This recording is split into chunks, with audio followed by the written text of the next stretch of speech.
A continuación, Conociéndonos, programa mixto, informativo, educativo, transmitido en horario todo usuario.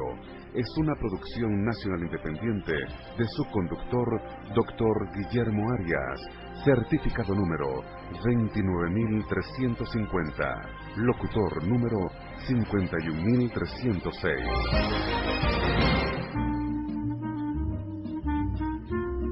Sintonía 1420 AM presenta Conociéndonos con el Dr. Guillermo Arias.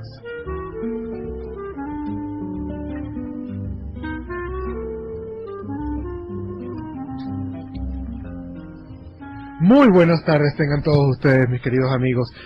Hoy es martes, son las 6 en punto de la tarde, estamos iniciando su programa Conociéndonos aquí en Chacao, que hay una tranca de Padre Señor mío, pero ya llegó nuestra invitada, una invitada que si consultan las redes sociales van a ver lo esbelta, lo elegante y sobre todo la sonrisa espectacular que tiene.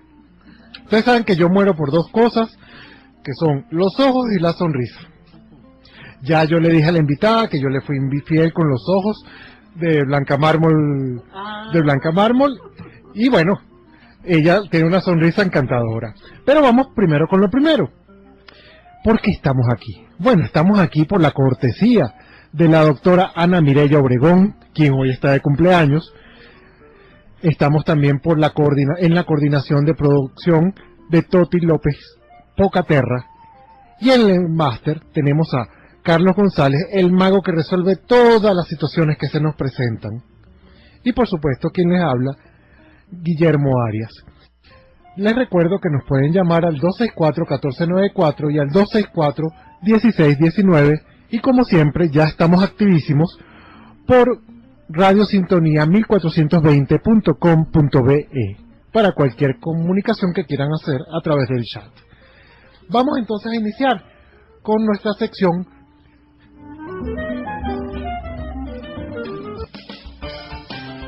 Noticias Conociéndonos. Y es que en Noticias Conociéndonos tenemos un dato que, aunque suena un poquito duro, pues es una realidad. A veces usted ha sentido náuseas cuando toma té, y a veces hay quien dice, bueno, es que de pronto es el té, es algo que tiene, soy yo. Fíjense que los té y las infusiones son bastante reconfortantes. De hecho, hay mucha gente que los toma porque le da buen humor, le ayuda a concentrarse, a mantenerse despierto. Y beber una taza al día, en cualquier momento, pues le ayuda a percibir los aromas, sabores que van de lo más sutiles y delicados a lo más exótico y robusto. Compartir un tiempo con alguien y contigo mismo siempre es una delicia si estás tomando una taza de té. Pero, ¿qué pasa cuando el té lo ingieres y te provoca náuseas? ¿Qué ha pasado? Y es que resulta que las náuseas no tienen nada que ver con el tipo de té que consumas, o si lo bebes frío o caliente. Nada que ver, amigos. Sino que tiene que ver con el ingrediente presente en todos los tés, que es el tanino o los taninos. Los taninos son las sustancias que aportan un sabor amargo. También son comunes en el vino, por eso de pronto el término te suena. Y esta sustancia provoca que experimentemos astringencia, es decir, la sensación de sequedad en la boca después de beberlo. Si tomas el té con el estómago vacío, te vas a sentir con un poquito de sensación a náuseas. Te recuerdo que esos mismos taninos tienen la propiedad antibacterial y por eso mucha gente los recomienda. ¿Cómo hacer para luchar contra esa sensación de náusea? Bueno, te la pongo sencillito. No la dejes tanto tiempo la infusión haciéndose con el agua caliente. Disminuye la cantidad de tiempo. Te recuerdo, si es el té verde, menos de 3 minutos. Si es el té blanco, menos de 2 minutos. Las infusiones herbales duran menos de 5 minutos. Y el té negro, menos de 5 minutos para evitar que te dé la sensación de náuseas. Igualmente, si le das al té, le incluyes un poquito de leche, puede ser que va a inducir que el lácteo captura los taninos y eso disminuye la sensación de náusea, al igual que si consumes algo de almidón. Como noticia 2 tenemos que se ha descubierto que parte del cerebro está alojado, en qué parte del cerebro está alojada la conciencia. Un equipo de investigadores del Beth Israel Centro Médico en Nueva York ha identificado lo que constituye una condición necesaria para la conciencia, y es el vínculo entre la región del tronco cerebral implicada en el sueño por un lado y las regiones implicadas en la sensibilización por el otro.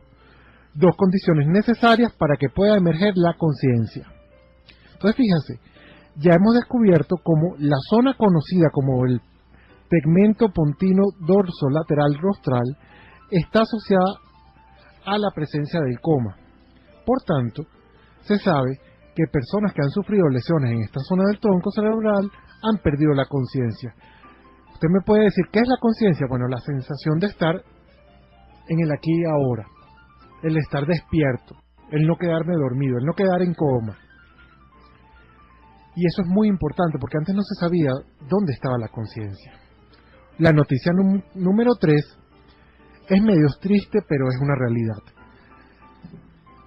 La homosexualidad no implica ningún impedimento en el juicio. La confiabilidad o las capacidades sociales y vocacionales en general no tienen nada que ver con el hecho de que la persona sea homosexual. Sin embargo, la persona que es homófoba, es decir, la que genera mucha agresión, discrimina y es violencia hacia las personas con una orientación sexual e identidad de género diferente a la heteronormatividad, es decir, a los heterosexuales, se ha descubierto que vienen de una condición que no es natural, no es genética, sino de familias en las cuales la condición de educación fue muy rígida y estructurada, lo que provoca que estas personas tengan miedo de asumir apertura ante nuevas condiciones de vida y por eso se vuelven personas muy discriminadoras, violentas y que incluso pueden, desgraciadamente, generar lo que se llama violencia de género. Y hay un dato muy feo. En Brasil la homofobia y la transfobia motivó el asesinato de 310 personas en el 2012. En Estados Unidos ocurrieron 18 casos de crímenes de odio con desenlace mortal y 2001 incidentes de violencia contra la población lesbo, gay, bisexual, transexual y transvesti e intersexual en el 2013. Fíjense, estamos hablando de 2001 incidentes de violencia, es decir, más de 3 incidentes por día durante el año. ¡Qué gravedad! ¿Qué hacer entonces? Bueno, señores, vamos a hablar del tema en las casas. Vamos a hablar de lo que nos ocurre, de lo que sentimos, de lo que son nuestros temores. El hablar de otras alternativas de vida no te convierte en homosexual, sino te convierte en una persona capaz de conversar con otros sobre nuevas alternativas de pensamiento. Estas fueron nuestras noticias el día de hoy. Ahora vamos a nuestra conexión. Reflexionando. Y en esta condición de reflexionando a las 6:09 de la tarde, quiero darles una introducción a lo que va a ser nuestro tema central de hoy. Y es la siguiente. Los medios alternativos de solución de conflictos proveen de la oportunidad de resolver los conflictos de una manera creativa y efectiva, encontrando el procedimiento que mejor se adapta a cada disputa en la que uno se ve envuelto, sin recurrir al uso de la fuerza, es decir, a caerme a puños, o sin que lo resuelva un juez, ir a tribunales o acudir a un ente jurisdiccional. De hecho, la Constitución de la República Bolivariana de Venezuela ratificó la voluntad de incorporar mecanismos diferentes a los tribunales de ley como medio de fomento de actividades que busquen la justicia en el sentido más amplio del término, a través de la sociedad civil, esta organizada o no. En la Constitución, les recuerdo que en el artículo 253, el sistema de justicia está constituido por, entre otros, los medios alternativos de justicia. En el artículo 258 se señala, la ley promoverá el arbitraje, la conciliación, la mediación y cualesquiera otros medios alternativos para la solución de conflictos. Sobre estos artículos, La Sala Constitucional del TSJ, Tribunal Supremo de Justicia, en sentencia del 17 de octubre del 2008, interpretó que el principio constitucional de los medios alternativos de solución de conflictos, que se contemplan en la Constitución, permiten que la administración de justicia no sea un monopolio exclusivo del Estado, sino que va directamente a abrir la oferta de justicia a nuevos actores como son las academias, las universidades, las cámaras de comercio, la sociedad civil, señores, incluyendo a los abogados como parte del sistema jurídico. Quiero terminar esta introducción para decirles lo siguiente. Entre los medios de solución de conflictos están los medios de naturaleza no jurisdiccional, como por ejemplo la negociación. Hemos oído últimamente lo que se llaman las mesas de negociación, mesas de diálogo. En Colombia se habla mucho de la mesa de negociación, se habla de la mediación, la conciliación. En ellos las partes retienen el control de la controversia, pudiendo en todo caso aceptar o negar las proposiciones de acuerdo a las partes o de un tercero. ¿Por qué les hablo de todos esos términos? Porque cuando hablamos de métodos alternativos de solución de conflictos, no quiero referirme solamente a una mesa de negociación de diálogo como puede ocurrir en Colombia entre el Estado y unas fuerzas determinadas, o entre dos partes dentro de un gobierno. También los métodos de resolución de conflictos se refieren a elementos que están circunscritos en nuestra vida diaria. Disputas en el hogar, entre los hermanos, la ley para una vida libre de violencia, que era la ley contra la violencia hacia la mujer, contempla la vía de la conciliación. El Código de Procedimiento Civil también nos habla de la conciliación, de una etapa de conciliación dentro de los juicios.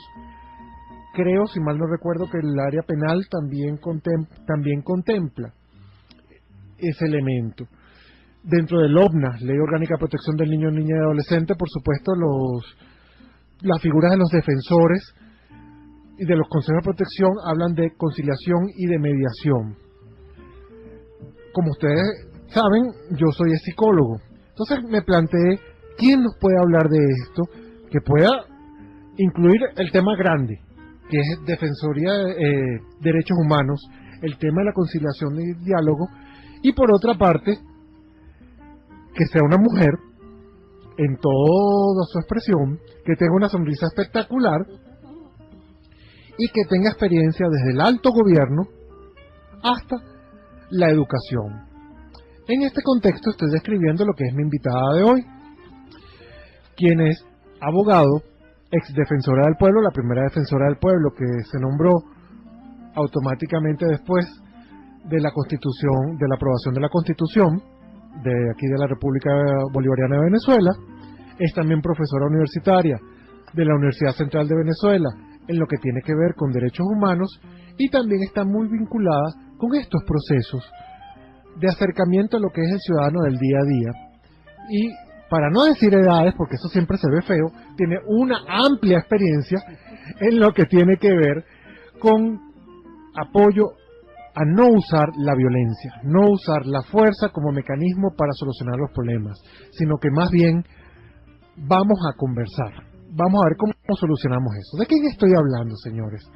Estoy hablando de la doctora Dilia Parra, que ustedes habrán mencionado o habrán oído mencionar muchas veces, y quien aceptó muy gentilmente venir aquí a Radio Sintonía a conversar sobre el tema. Muchas gracias, doctora Parra. Gracias por la invitación. Entonces, vamos a comenzar entonces con nuestra sección directamente. Salud y bienestar. Porque cuando conciliamos, estamos hablando de la salud mental. Así es. Y por eso voy con lo primero, doctora Dilia. ¿Por qué la salud mental tiene con conciliar? ¿Qué tendrá que ver esos dos elementos? Sí, muchísimo. Bueno, antes de entrar en la consideración del tema que nos ocupa, debo dar las gracias al profesor Guillermo, a Carlos, Muchísimas gracias por invitarnos a participar de alguna manera en una conversación de un tema que nos atañe a todos, sobre todo en nuestro país en este momento en que se hace necesario que reflexionemos para poder encontrar canales y vías que nos den salud. ¿Por qué tiene que ver la conciliación con la salud? Diría yo que no soy profesional de la salud, sino que, en lo que soy menos incompetente un poco es en transmitir conocimientos, porque soy profesora, porque es lo que realmente estimo que es la médula para los cambios, pues, y las transformaciones. ¿Por qué? Porque indudablemente las actitudes violentas, las actitudes conflictivas que podemos tener todos los seres humanos desde el mismo día de nuestro nacimiento, no son otra cosa que expresiones de los estados psicológicos y emocionales del individuo.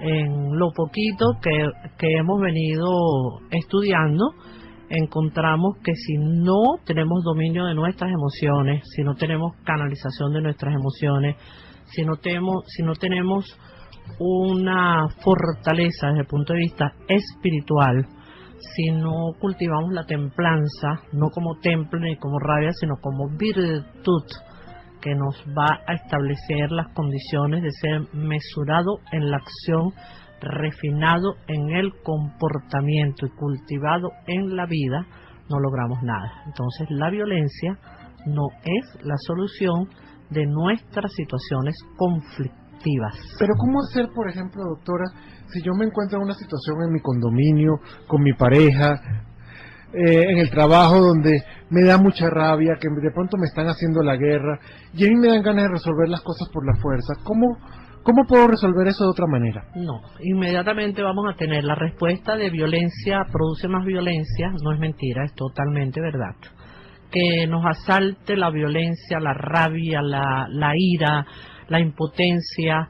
Bueno, tanto dicen que la base de una gran rabia es una profunda tristeza por no haber podido resolver los asuntos de la manera que queremos. Por eso es que entonces, ¿cómo empezamos a crecer? Cuando somos capaces de detenernos 5 minutos y pensar que si de manera violenta lo pudiera resolver, que no es verdad que lo vamos a resolver, ¿por qué no intentarlo de manera pacífica? Y eso lo vamos a aprender desde los primeros momentos de nuestro hogar. Yo creo que si hoy hay algo por lo que la invitación la valoro profundamente, es por traer una palabra vivida, experimentada, que no nos sirve la violencia. Pero doctora, yo tengo 45 años y usted me está hablando de que los niños pueden aprender a conciliar, y yo a los 45 años, a los 50, a los 60, ¿usted considera? Bueno, y más adelante, si no, entonces no estuviéramos presenciando en este momento acuerdos de paz como el de Colombia, que con todo lo que pueda tener y podamos criticar o podamos decir, hablar o que no nos guste, es un acuerdo importante y de una gran ejemplo para la humanidad. 50 años de violencia, dolor, tristeza y destrucción, y hoy se tienen que sentar en una mesa a conversar y a dialogar. Lo que pasa es que nosotros, que hoy estamos intentando experimentar en Venezuela el diálogo como fórmula civilizada para resolver los asuntos del país, pareciera que Venezuela no se va a negar pues al diálogo. No nos podemos negar, aunque todo afuera nos diga que es adverso, nosotros tenemos que seguirlo intentando. A los 45 años sí lo podemos aprender. Doctora, usted me está usando mucho un término que yo quiero que me lo defina, por favor. ¿Qué es dialogar? Eso es muy importante. ¿Dialogar es hablar? No solamente hablar, porque ¿cuándo surge el diálogo? El diálogo surge en el momento en que yo voy a tratar de llevar una controversia que yo tengo y donde somos a veces opuestos totalmente, para ver dónde están los puntos de encuentro. Es el acuerdo en la diversidad. Acuerdo en la diversidad. ¿Y cómo estar de acuerdo si de pronto estoy, qué sé yo, mi esposa la golpeé, y cómo ella me va a llevar a una conciliación? Bueno, entonces eso es bien importante también señalarlo porque tenemos que ser absolutamente responsables. El delito no se puede conciliar. El delito hay que llevarlo a la instancia de la justicia. Pero yo puedo conciliar que la convivencia es imposible. ¿Cuáles son los puntos en los cuales la convivencia no es posible? Porque hay un bien superior, que es el de la familia, el de la vida, el de mantener la unión, la fraternidad, los hijos y todo aquello que nos dijimos un día que nos enamoramos. Eso sí es posible conciliarlo. No puede ser irreconciliable. Ahora, el delito, indudablemente que va al Estado. No se puede conciliar las lesiones graves que las parejas se causen entre ellos y lo vamos a conciliar. El estudiante que hoy, tenemos que decirlo con profundo dolor, de nuestros niños que agreden a su profesor, que llevan un arma de fuego, emulando pues a quienes llevan armas de fuego como parte de su protección o de su seguridad o de su poder, de exhibir el poder, y lo vamos a conciliar dentro del colegio. Nuestros educadores, nuestros padres, nuestros representantes tienen que tener una formación para saber lo que es conciliable y lo que no es, y lo que es hacer prevención dentro de los espacios, por ejemplo, escolares, universitarios o laborales. Ok, le voy a plantear lo siguiente, doctora. Yo estuve en estos días en una conversación, vamos a llamarla conversación, en un sitio donde escuché una de las parejas uno de los miembros de la pareja que le decía al otro: es que me tienes harto. Ella le decía a él que un día de esto te va a dar un coquito. Eso ya es un momento para conciliar. Por supuesto, y porque tú me vas a dar coquito, y por qué, o sea, ¿qué está pasando en esa pareja para que haya el irrespeto? Ok, entonces lo que concilio es el irrespeto que hay dentro de la pareja. Exactamente. No la agresión que sí pasó. Si la agresión va más allá, está hasta tipificada. Bueno, costó muchísimo la ley para una vida libre de violencia en la convivencia. Violencia no solo hacia la mujer, sino hacia la mujer, hacia el hombre también. Hacia todo ser vivo. Hacia todo ser vivo, así es. Doctora, y el otro elemento que, digamos, para irnos introduciendo, ese diálogo que se basa en los métodos alternos de solución de conflictos, eso que hablamos de conciliación, de mediación, ese diálogo tiene que tener unas condiciones, o qué más tiene que tener, o es hablar así. Una disposición, indudablemente que cuando hablamos, ¿verdad? Estas serían las múltiples formas de resolver pacíficamente. ¿Cuál es el fin? ¿Cuál es el propósito? El término formas de resolver pacíficamente. Pacíficamente los conflictos. Yo puedo tomar el diálogo, yo voy a tomar en otra situación un arbitraje, en otro voy a negociar. No significa negociar principios ni valores, sino negociar aquello que nos va a llevar a un buen puerto. Puedo poner la conciliación y la mediación porque está hasta en la ley, está acogida como fórmulas alternativas de la resolución de conflictos, porque en la ley lo que hay es prisión, multa, arresto, presentación a la autoridad. Esas son las coactivas. Ok, entonces estas son fórmulas de resolución pacífica de los conflictos, donde se inspiraron en los principios y valores fundamentales de una cultura de paz. Y requiero entonces una disposición, o sea, yo no me puedo sentar obligado a negociar. No. Yo tengo que persuadirte de que esta es una vía. Por ejemplo, en Venezuela nosotros nos tenemos que persuadir en este momento que la vía para resolver la grave situación del país, nadie le ha quitado lo grave. Quitarle lo grave es colocarnos en una irrealidad. No podemos venir a aquello de pobreza subjetiva. No tengo dinero, por ejemplo, para tomar las bebidas espirituosas más caras. Eso, bueno, que es lo fundamental en este momento. Tener una vida, como dices tú, saludable mentalmente, saludable físicamente, de respeto y de una elevada condición ciudadana. ¿Cómo elevo la condición ciudadana? Doctora, ese elemento, hay una pregunta que nos hicieron la semana antepasada, que me parece que es muy acertada. Un oyente escribía por el chat planteando que, concha, él está en una situación económica muy austera, muy complicada, y él ya no aguanta porque su esposa, él llega a la casa y a toda hora le pide más y más, y él no... Ya no puede. No le da, pues el sueldo no le da, y él está en una situación donde ya no aguanta.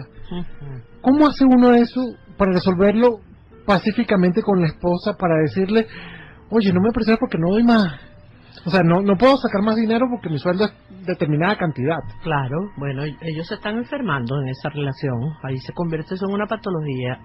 Tiene que haber un momento de serenidad para sentarnos a conversar.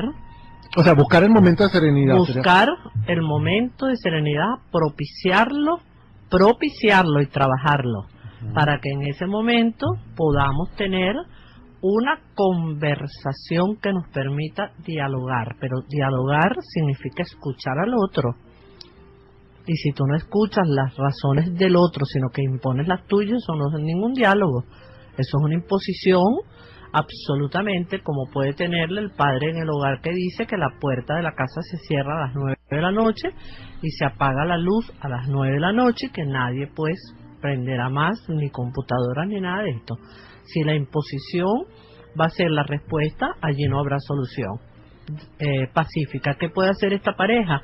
Tienen que buscar para ver cuáles son las razones de esta exigencia desconsiderada con su pareja, porque entonces ¿dónde está el amor y dónde está el respeto para tener una vida y una convivencia pacífica? Cuando la gente se casa no dicen que en todo tiempo estaré a tu lado, en la abundancia y en la miseria, en la enfermedad. Entonces, ¿dónde quedaron esos principios que son de carácter moral? Son obligaciones de carácter moral. Nosotros tenemos que vivir pacíficamente. Pero ahí permita que de pronto es un irrespeto, pero déjeme hacerle una pregunta malagentada. Sí. ¿Qué pasa, por ejemplo? Usted me dijo al principio que yo en una mesa de negociación o de conciliación o mediación, yo no puedo negociar mis principios, pero yo soy de pronto una mujer que se casó pensando que mi marido me va a mantener y que yo no voy a trabajar, sino solamente voy a tener mis 2 hijos, yo me quedo en mi casa. Y en este momento, los que vivimos en Venezuela, pues necesitamos que trabajen los dos. ¿Cómo hago en eso? ¿Cómo es eso? Y usted que es mujer de pronto me lo puede decir, claro, si estoy errado o estoy perfectamente bien. Entonces tenemos que sentarnos a conversar, que los tiempos cambiaron, cuáles son los beneficios que va a tener esa mujer de salir a trabajar, de empezar a construir su autonomía, de empezar a construir su propia vida, de tener independencia, de ser creativa al tener otras experiencias, porque el diálogo no es otra cosa que buscar de las experiencias que tenemos alrededor que alimenten nuestra convivencia pacífica. Son experiencias vitales. Es como aprender de lo que estoy viendo en los demás. Pudiera ser, entre otros. Por eso es que llaman, o en la introducción yo hablaba de la creatividad. Es que si no hay creatividad no hay diálogo. Tengo que ingeniar, a lo mejor del venezolano tengo que ingeniármelas sin hacerle daño a nadie. No le vas a hacer daño porque tenemos un principio que nos rector une. Ese principio rector que nos une, ¿cuál es? La paz, por ejemplo. Proteger la vida. Es como se habla de ganar. Gana usted y gano yo. Sí, como dicen ustedes los psicólogos, que ganar. Ok, porque en derecho no vamos a decir ganar, en derecho vamos a decir, bueno, tenemos que hacer este arreglo, como dice la gente a veces, que mejor es un mal arreglo que un buen pleito. Sí. Yo estoy en desacuerdo porque la justicia no la vas a negociar, pero vas a llegar al puerto máximo, entonces no velaríamos, por ejemplo, por los derechos humanos de quienes vamos a privar de libertad porque han cometido un delito. Ellos van a tener justicia y van a tener atención para su resocialización y su rehabilitación. Ellos no son definitivamente enemigos de la sociedad. Claro, usted está diciendo, evidentemente estamos tocando el ámbito del área penal. Son las 6:29 de la tarde, vamos a hacer la identificación de la emisora, gracias a Dios, y vamos a escuchar un tema musical. Vamos para arriba, Carlitos. ¡Qué bella! Ya regresamos con Conociéndonos, con el doctor Guillermo Arias. Señores, seguimos aquí en Conociéndonos, con la doctora Dilia Parra, ex defensora del pueblo y profesora universitaria en la magna UCB. Ay, bella. Y estamos hablando de conciliación, mediación, arbitraje, para nosotros los ciudadanos de a pie, para nosotros los que tenemos eventualidades, de pronto no tan grandes como las del Estado, pero sí tenemos dificultades de pareja, con los amigos, en el trabajo, y cómo resolverlas. Doctora, al inicio de la introducción hablábamos de la LOMNA considera la figura de la conciliación, la Ley Orgánica de Protección del Niño, Niña y Adolescente. De hecho, los defensores municipales de niños, niñas y adolescentes son los únicos que pueden conciliar, cosa que no puede hacer el Consejo de Protección, si mal no recuerdo, según la ley. Corríjame alguien si me equivoco. Pero hablando sobre conciliación, en conciliación están las partes, digamos el niño o el adolescente, está, vamos a decir, el colegio, y está un defensor. Esa figura del defensor en una conciliación es la misma, doctora Parra, que la de un juez en un tribunal. No, porque fíjese que es importante establecer que en la mediación y en la conciliación vamos a tener un tercero imparcial, neutral, que no va a participar, sino que va a generar el escenario propicio para que puedan las dos partes avenirse. O sea, no toma decisiones el tercero. No toma decisiones, absolutamente. Una persona que nosotros vamos a buscar para que sea mediador, para nosotros lograr acercarnos, esa persona no va a tomar parte, esa persona va a proponer el escenario específico para que nosotros dos nos podamos encontrar allí.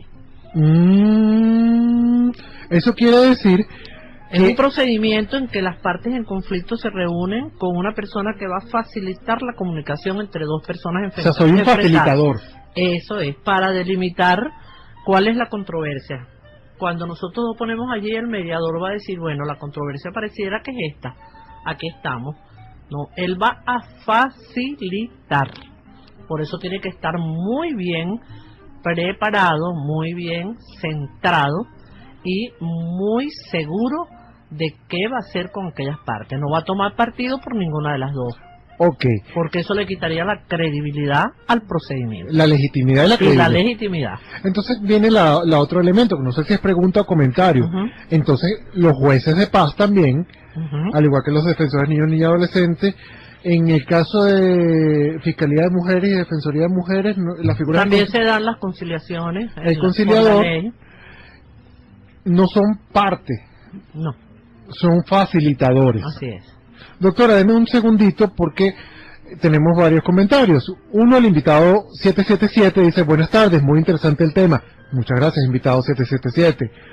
Román nos escribe, hola mi apreciado doctor, hoy he tenido un día muy intenso y lleno de malestares. A nivel general, aunado a la situación actual, de paso mi esposa está alterada porque no puede comprar los regalitos en diciembre. Yo me pregunto, ¿quiénes podrán comprar si estamos, me imagino que te faltó el verbo, buscando comida y medicina? Estamos hasta la coronilla y yo no sé, y yo no sé qué se comió, nunca conocemos realmente a nadie. Me imagino que lo que quieres preguntar, Román, es cómo hacer con los regalitos.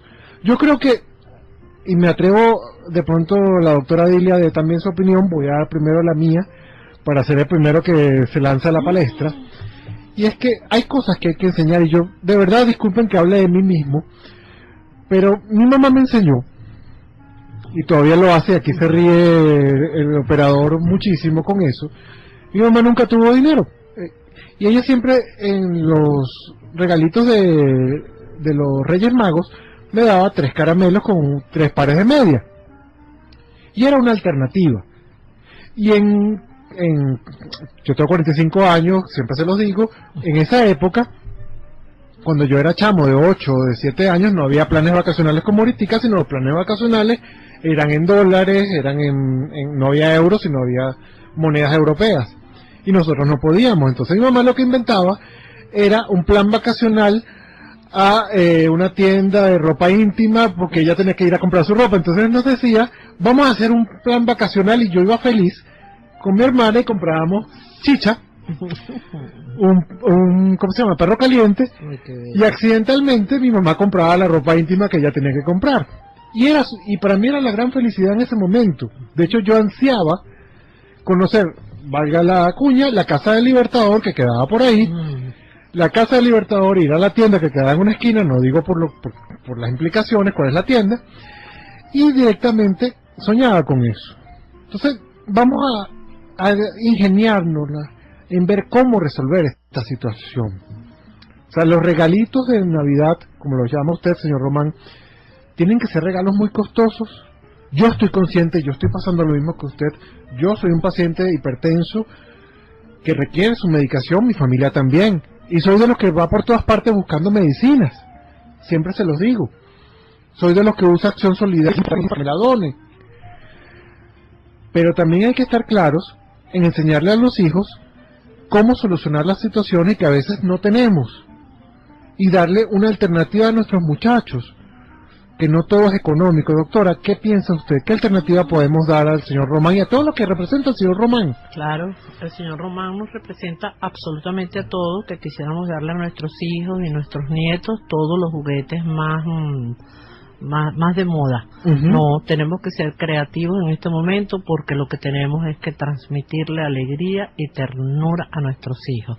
Y esto que está diciendo el doctor Guillermo, de 3 caramelitos con 3 pares de media, eso es una alegría muy grande para los niños, porque somos nosotros los adultos que en este momento tenemos que ser creativos para llevarle alegría y felicidad a la familia venezolana. Sí, doctora, dile, y le agarro la palabra. Lo más importante, señores, ¿qué es lo que ustedes extrañan por encima de todas las cosas? ¿Acaso no es el amor puro? El amor de sus hijos, el amor de pareja, el amor Así de su es. mamá, de su papá, de quien sea, pero es el amor, ese cariño incondicional. No es de quien te pase y te dicen, qué sé yo, jovencita, usted sí está buenas tardes. No, ese no es. No. Es el legítimo, el verdadero, el que te mira con cara de incondicional, de estoy contigo, así sea comiendo pan y cebolla y vamos a salir adelante porque después saldremos adelante. Este es el aprendizaje de este momento tan fuerte que está viviendo la humanidad. ¿Qué dirán los refugiados en este momento que no van a tener Navidad? Filipo dice algo, dice, antes eran más sencillas las personas, no era el solo presumir, se difundían otras cosas. Ya va, vamos por paso. El cuento de todas las épocas pasadas eran mejores, no es cierto, porque antes no había muchos beneficios que hay ahorita. Tampoco nos escudemos en que todo lo anterior era mejor. Cada tiempo tiene su encanto. Tiene su encanto y hay que saberlo resolver. Y buscarlo. Yo soy el primero que quisiera poder decir, mira, me voy en diciembre a Francia y voy a pasar por Estocolmo y qué sé yo, después me voy a un transatlántico. Pero señores, no puedo.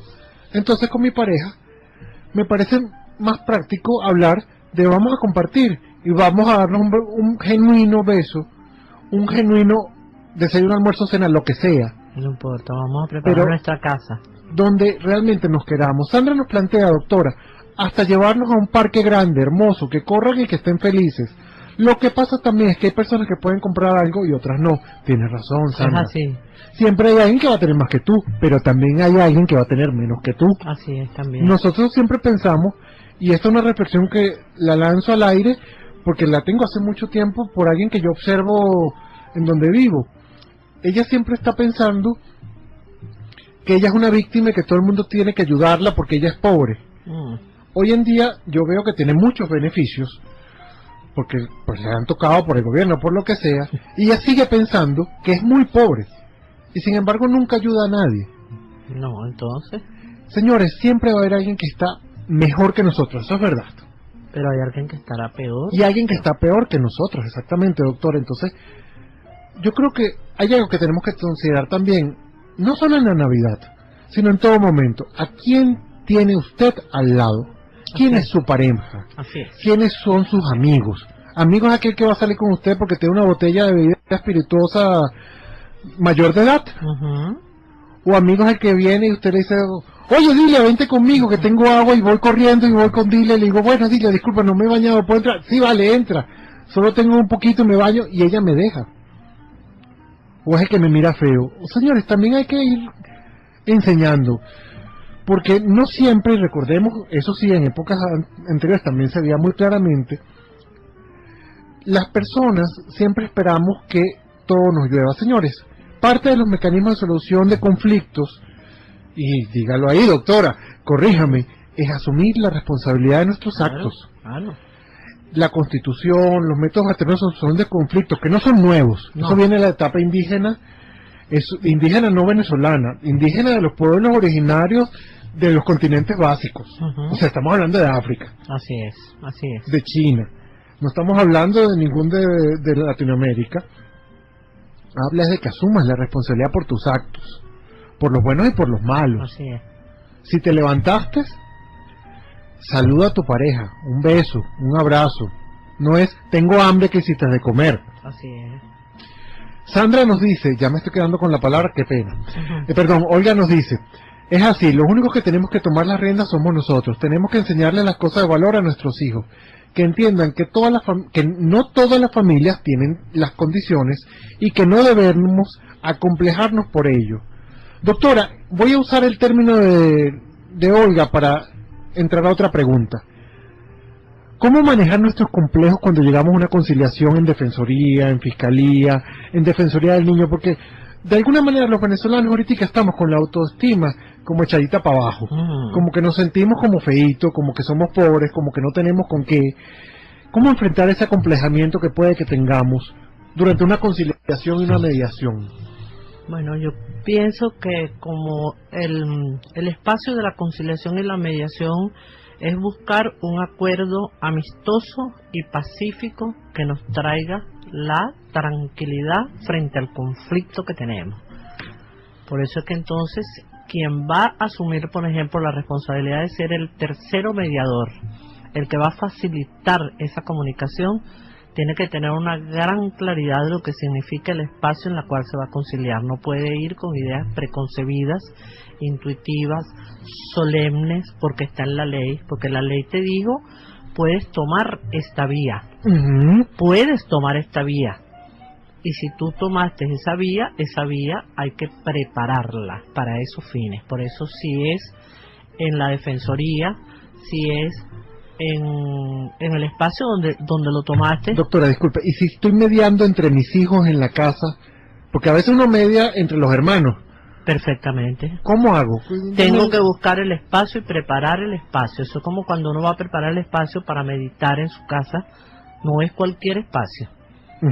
Cuéntame cómo es eso. Pero tampoco tiene que ser un templo. Yo preparo mi espacio, lo limpio, me dispongo a que no se me interrumpa, coloco una vela, de pronto apago mi celular. Apago el celular para que no me molesten, bajo el tono del teléfono para que no se me moleste, porque estamos en algo sumamente serio y que los hijos sepan que este es un momento en que vamos a conversar y que yo le voy a prestar atención a los niños o a mi pareja.